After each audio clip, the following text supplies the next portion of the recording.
ఈ ఉగాదికి మీ ఇంటిని అందంగా అలంకరించుకోవాలంటే ఈ ఐడియా అయితే డెఫినెట్గా ట్రై చేయాల్సిందే. నేను ఒక పాత చున్నీ అలాగే కొన్ని బ్యాంగిల్స్ తీసుకున్నానండి. ఇది డబుల్ షేడెడ్ చున్నీ అనమాట. మీరు సింగిల్ కలర్ కూడా తీసుకోవచ్చు. నచ్చిన కలర్ ఏదైనా తీసుకుని ఈ క్లాత్ మధ్యలో బ్యాంగిల్ పెట్టేసుకుని వీడియోలో చూపిస్తున్న విధంగా చుట్టూ దారం అయితే చుట్టేసుకోవాలండి. ఇలా ఒక 10 ఏమో ఎల్లో కలరు, 10 ఏమో పింక్ తీసుకున్నాను. మీ దగ్గర ఏ కలర్ ఉంటే ఆ కలరు. దీని చుట్టూ కూడా మిర్రర్స్ అతికించేసుకుంటున్నాను. నాకు మిర్రర్స్ అన్నిటికీ సరిపోవు అనిపించి ఒకదానికి మొత్తం మిర్రర్ పెట్టేశాను. ఇంకొక దానికి మాత్రం 4 వైపులా మిర్రర్ పెట్టేసుకుని మిగిలిన 4 వైపులా చిన్న చిన్న గ్రీన్ కలర్ స్టోన్స్ పెట్టుకున్నానండి. ఇలా అన్నీ కూడా తయారు చేసుకున్నాను.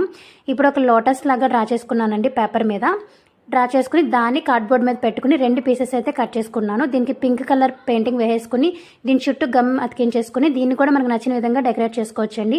నేనైతే నా దగ్గర గోల్డ్ కలర్ బీడ్స్ ఉంటే వాటిని అతికించుకుని మధ్యలో ఒక మిర్రర్ అయితే పెట్టేసుకున్నాను.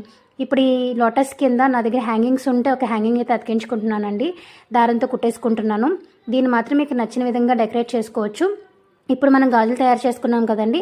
ఆల్టర్నేట్ కలర్స్ ఇలా ఎల్లో ఒకటి, పింక్ ఒకటి అలా పెట్టేసుకుని లోటస్ కింద వైపున అతికించేసుకుంటే సూపర్ డోర్ హ్యాంగింగ్ అయితే రెడీ అయిపోయినట్టేనండి. ఫుల్ వీడియో ఈరోజు ఈవినింగ్ రిలీజ్ చేస్తాను.